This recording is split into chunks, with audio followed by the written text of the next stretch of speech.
Hi, அனைவருக்கும் காலை வணக்கம். மெயினாக நான் மேட்ரு போடுறதுக்கு முன்னாடி ஒரு விஷயத்த சொல்லிடுறேன். நேற்று என் முத்துவ தாதாரி அந்த மாதிரிலாம் ஒரு கமெண்ட் விட்டுருக்காங்க. அதை படிக்கும்போது எனக்கு ரொம்ப சங்கடமாயிருச்சு.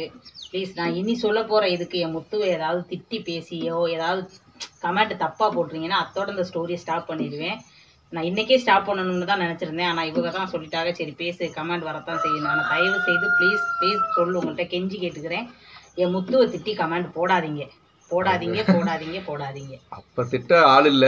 அப்ப திட்டி அறிவுரை சொல்லியிருந்தா கொஞ்சம் நல்லா இருந்திருக்கும். இப்ப திட்டி பிரயோஜனம் இல்ல. நீங்க திட்டி சொல்லும் போல நீ கேட்க போற கதைகளுக்கு நீங்க மேக்சிமம் என் முத்துவ திட்டுற மாதிரி ஒரு சூழ்நிலை வந்தாலும் தயவு செய்து திட்டாதீங்க. இந்த வீடியோலயே நீங்க திட்டி போட்டிருந்தீங்கன்னா நான் நாளைக்கு அந்த வீடியோ போட மாட்டேங்க, தொடர்ச்சி போட மாட்டேன், இது ப்ராமிஸ் சொல்லிட்டேன். ஓகே, மேட்ருக்கு வரட்டா? திட்ட மாட்டீங்கன்னு நம்புறேன். என்னை திட்டிக்கங்க, பிரச்சனை இல்லை, திட்டிக்கங்க. நான் என் முத்துவ திட்டாதீங்க, சம்மதிக்க மாட்டேன். சரி, ஓகே, மேட்ருக்கு வரேன். என்னாச்சு? விடிய காலையில் ஆயிடுச்சு, பொழுது விடிய ஆரம்பிச்சிருச்சு. விடிய ஒவ்வொரு ஆளுகளாக வர்றாங்க. அன்னைக்கு ராத்திரி நானும் தூங்கலை, எங்கள் அம்மாவும் தூங்கலை. நான் அந்த இப்படி செவத்தில் சார்ஜ் மணிக்கே உட்காந்துருந்தேன். எங்கள் அம்மா என் பக்கத்துலேயே உட்காந்துருந்தாங்க. எங்கள் அம்மா எந்திரிச்சு சொன்னாங்க, தாயி நான் உன்னை அது வரைக்கும் எங்கள் அம்மா சொன்னதில்லை நான் வளர்த்தேன்லாம். அன்னைக்கு சொன்னாங்க, தாயி நான் உன்னை வளர்த்ததுக்கு எங்களை அசிங்கப்படுத்திடாத, கல்யாணத்துக்கு ஒத்துக்க, விடிஞ்சா கல்யாணம், விடிஞ்சிருச்சு, நீ சொந்தக்காரவங்களாம் வர ஆரம்பிச்சிருவாங்க, உள்ளூருக்குள்ளே நார்னது பத்தாதுன்னு வெளியூர்ல இருந்து வர்றவங்க முன்னாடி என்னை நாரடிச்சிடாத அப்படின்னு சொல்லி எங்கள் அம்மாவும் எங்கள் அப்பாவும் காலில் விழுகாத குறைய என் கையை பிடிச்சிட்டு கெஞ்சுறாங்க. சொந்தக்காரவங்களாம் வந்து அட்வைஸ் பண்ண ஆரம்பிச்சிட்டாங்க, பக்கத்து வீட்டுக்காரவங்களாம். 8 மணிக்கு தாலி கட்டுன்னு வச்சுக்கோங்களேன், 7 மணி வரை அட்வைஸ் போயிடுச்சு. குளிக்காமல் மணமடைக்கு போன பொம்பளை பிள்ளை நானாக தான் இருப்பேன். குளிக்கவே இல்லை. எல்லாரும் குளிச்சிட்டியான்னு கேட்டாங்க எங்கள் அம்மாட்ட. குளிச்சிட்டாங்க, நீங்கள் போய் கூட்டிகிட்டு போய் ட்ரெஸ் மாற்றுங்கன்னாங்க. அப்போ அருள் வீட்டில் தான், என் ஃப்ரெண்டு அருள் வீட்டில் தான் போய் ட்ரெஸ் எல்லாம் மாற்றி கூட்டிகிட்டு வந்தாங்க. அவங்க ட்ரெஸ்ஸு மாற்றி விட்டுக்கிட்டே இருக்காங்க பெரியவங்க. எனக்கு கண்ணில் தண்ணி ஊற்றிக்கிட்டே இருக்கும். அப்போ ஒருத்தவங்க கேட்குறாங்க, மாப்பிள்ளை வீட்டில் இருந்து ஒருத்தவங்க சொந்தக்காரங்க வந்திருக்காங்க, அவங்கள்ட்ட கேட்குறா ஏன் பொண்ணு அழுகுதுன்னு. அது ஆனந்த கண்ணீரில் அழுகுறான்னு சொல்லி எங்கள் ஆளுகள்லாம் சமாளிச்சுட்டாங்க. அப்போ நான் ஒரே ஒருத்தவங்க தான் சிரித்தேன். எங்கள் சேகர் மாமான்னு ஒருத்தர் இருக்கார், தாய் மாமா. அவர் வந்து, என்னடி தொப்பை குறைஞ்சிருச்சா, ஒட்டியானம் கட்டுனா நிற்க மாட்டேங்குதேன்னு சொன்னார். அப்போ மட்டும் சிரிச்சேன். அதை அப்படியே ஃபோட்டோவில் அந்த ஒரு ஃபோட்டோ தான் சிரிச்சிருக்கு. நான் காமிக்கிறேன் அந்த ஆல்பத்தெல்லாம். பாக்கி இதுலேயே நான் சிரிச்சது கிடையாது. கல்யாணம் மேடையில் உட்காந்துக்கிட்டு இப்படி எட்டி பார்க்குறேன். யார்ட்டையாவது ஒரு ஆள்கிட்ட லெட்டர் கொடுத்து விட்ற மாட்டாரா, இந்த இடத்துக்கு வந்துருன்னு சொல்லிட மாட்டாரா, நீ இல்லை கல்யாணத்தை நிறுத்திட்டு ஒரு வீட்டில் போய் இருந்துரு அப்படின்னு சொல்லிட மாட்டாரான்னு எதிர்பார்த்துக்கிட்டே இருந்தேன். யாருமே வரல, இவரும் வரல. எனக்கு கல்யாணமும் நடந்துருச்சு. அன்னைக்கு தாலி கட்ட கழுத்து குனிஞ்சு தெரிஞ்ச எனக்கு வாழ்க்கையில் குனிஞ்சு போக தெரியலைங்க. அதனால கல்யாணம் முடிஞ்சு கூட்டிகிட்டு போகும்போது இவங்க வீட்டு வழியே தான் அவங்க ஊருக்கு போகணும். வண்டியில் சீரெல்லாம் ஏற்றிட்டாங்க. சீரெல்லாம் ஏற்றி கூட்டிகிட்டு போகும்போது என் பாதை மொத்தம் அவங்க வீட்டுக்கிட்ட தான் இருந்துச்சு. வாசலில் வந்து நின்ற மாட்டாரா, அப்படியே கூட்டிகிட்டு போயிட மாட்டாரா. ஆனால் அவர் அந்த ஊர்லே இல்லை. அதான் சொன்னேன், முதல் நாள் நைட்டே காலி பண்ணி போயிட்டாருன்னு. கல்யாணம் பண்ணி பக்கத்து ஊர் தான் கூட்டிகிட்டு போயிட்டாங்க. கூட்டிகிட்டு போய் அங்கே நாளைக்கு பேசிக்கலாம், மற்ற கட் பண்ணி கூட்டிகிட்டு போய் 1 மாதம் சண்டையும் சச்சரவுமா இப்படியே போச்சு. பகலெல்லாம் பிரச்சனை இருக்காது, ராத்திரியானவே சண்டை ஆயிரும். உங்களுக்கு புரியும்னு நினைக்கிறேன். ப்ளீஸ் இதை வச்சு ஒரு கேள்வி கேட்டு கமெண்ட் போட்டுறாதீங்க. என்னால் அதுக்கு பதில் சொல்ல முடியாது. இல்லை, இந்த முத்துனால வந்து வேணாம். இது அன்னைக்கே தைரியமா வந்துருந்துச்சுன்னா இப்போ இந்த கொஸ்டினுக்கு எனக்கு பதில் இருக்கா.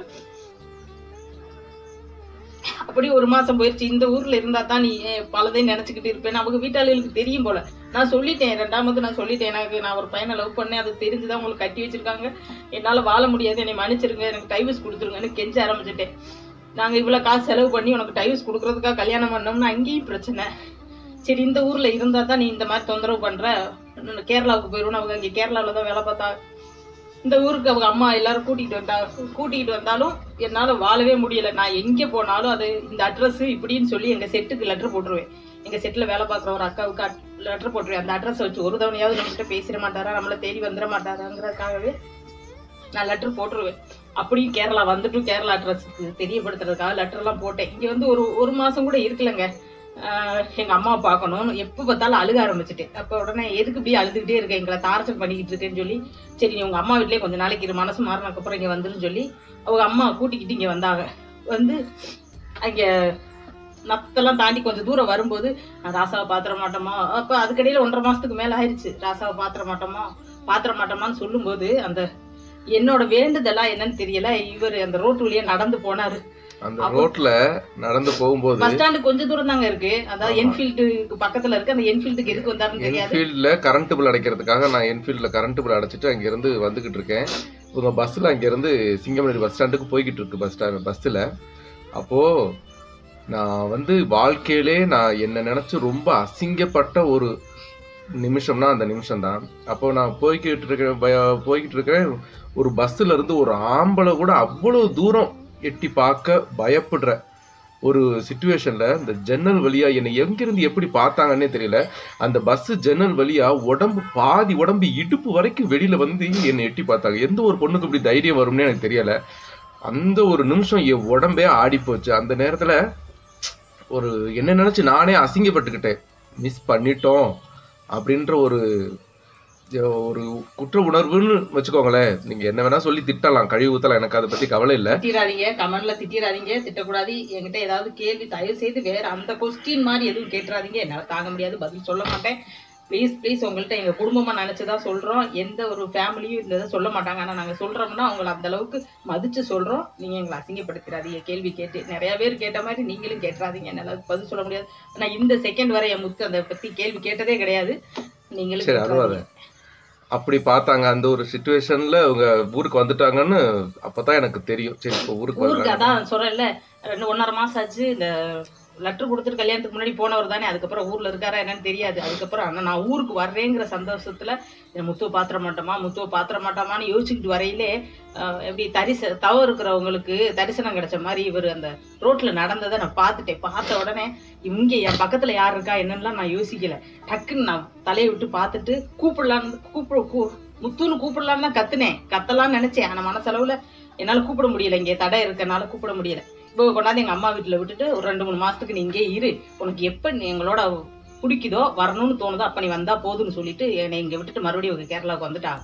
ஆனா நான் எங்க அம்மா வீட்டுல கொண்டு வந்து விட்டப்ப எல்லாரும் அக்கம் பக்கத்துல உள்ளவங்க எல்லாம் வாழாம வந்துட்டாளான்னு நினைப்பாங்கிறதுக்காக நாங்க நல்லா தான் இருக்கோம்னு வெளித்தோட்டத்துக்கு நடிச்சுக்கிட்டு உள்ள என்னோட லைஃப் எனக்கும் தெரியும், அந்த கடவுளுக்கு தெரியும், அந்த குடும்பத்துக்கு தெரியும், இவருக்கு தெரியும். இவர் அப்ப அதுக்கப்புறம் பேசலங்க. நான் இருந்தாலும் சொல்றேன், கேட்டுக்கங்க. நீங்க நம்பினாலும் சரி நம்பலனாலும் சரி என் லைஃப் எனக்கு தான் தெரியும். அதை பத்தி உங்களுக்கு ப்ரூவ் பண்ணணும்னு இல்லை, பட் நான் சொல்றேன்.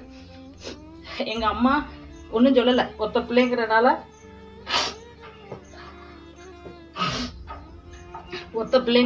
இருட்டாங்க.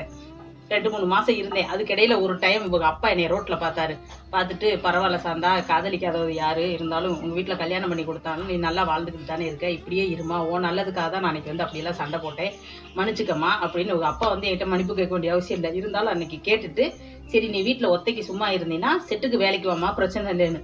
எனக்கு இவருக்கு மன்னிப்பு கேட்டது கூட பெருசா தெரியல. மறுபடியும் வேலைக்கு வான்னு சொல்லிட்டாரு பாத்தீங்களா. அந்த சந்தோஷம் எனக்கு சொல்ல தெரியல.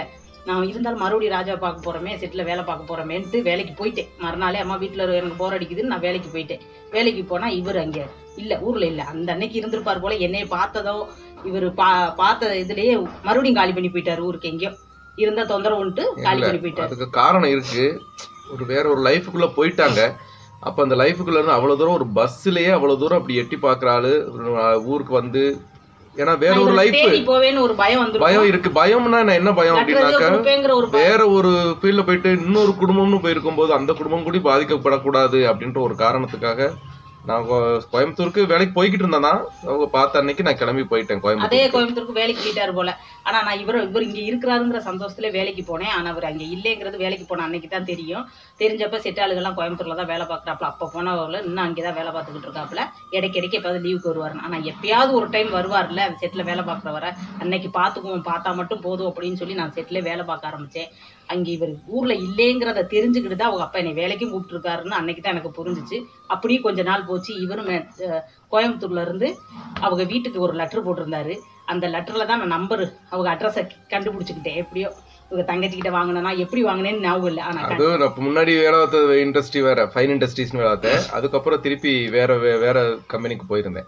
அந்த அட்ரஸையுமே என் தங்கச்சி கிட்ட கேட்டு வாங்கிட்டாங்க. அவங்க தங்கச்சிக்கிட்டயோ செட்ல எப்படியோ கேட்டு வாங்கிட்டாங்க. வாங்கி அந்த அட்ரஸுக்கு நான் லெட்டர் போட ஆரம்பிச்சேன். இங்க இருந்து எப்படி இருக்கீங்க, நல்லா இருக்கீங்களா, நான் நல்லா இருக்கேன், உங்க செட்ல தான் வேலை பார்த்துக்கிட்டு இருக்கேன், ஒரு டைம் வந்தீங்கன்னா நான் பாத்துக்கிருவேன் அப்படின்லாம் சொல்லவும், இவர் அங்கிருந்து அந்த செட்டுக்கு என் பேருக்கு போட மாட்டாரு, இந்த வேற நாகக்காவோ அமராவதி அக்காவோ அவங்க பேருக்கு ஒரு லெட்டர் வரும். அப்ப இங்கிலாந்து லெட்டர் தானே கொஞ்சம் தான் இருக்கும். அந்த லெட்டர் வரும். லெட்டர்லயே கொஞ்ச நாள் இவர் ஊர்ல இருந்து பேசிக்கிட்டோம். நல்லாரு, உடம்பு பார்த்துக்க அப்படி இப்படின்னு தான் பேசுவாரு. ஒரு டைம் திருப்பி எனக்கு ஊர்ல இருந்து வந்தாரு. அதுக்கடையில ஒரு 4-5 மாசம் போயிடுச்சு. இங்கே தான் இருக்கேன், சிங்கமனார்லேயே தான் இருக்கேன். 5 மாதம் போயிருச்சு. 5 மாதத்துக்கு இடையில வர்றாரு. இவரை பார்த்த உடனே எனக்கு கண்ணு ஃபுல்லாக கண்ணீராக தான் இருக்குது. ஆனால் பேச முடியாது, பேசினா தப்பாக நினச்சிருவாங்க. ஒரே செட்டுக்குள்ளே தான் இருக்கோம். இவர் அங்கே வந்ததுக்கப்புறம் வேலைக்கு போகலங்க. நான் என்னை பார்க்கணுங்கிறதுக்காகவோ என்னமோ தெரியல, வேலையை நிறுத்திட்டார். வேலைக்கு போக மாட்டேன்னு சொல்லிட்டார். ஆனால் நாங்கள் பேசிக்காதனால அவங்க வீட்டில் அவ்வளோவா ப்ராப்ளம் இல்லை. திருப்பி எனக்கு கல்யாணம் ஆயிடுச்சே, அப்போ ஒரு பிரச்சனையும் வராதுன்னு அவங்க வீட்டாளுங்க நினச்சிட்டாங்க. ஆனால் இருந்தாலும் என் மனசு கேட்கல. ஐயோ எனக்கு பேச முடியலைங்க, ப்ளீஸ் நாளைக்கு பேசுகிறேன், எதுவும் நினச்சிட்டாதீங்க. ஓகே, பாய்ங்க.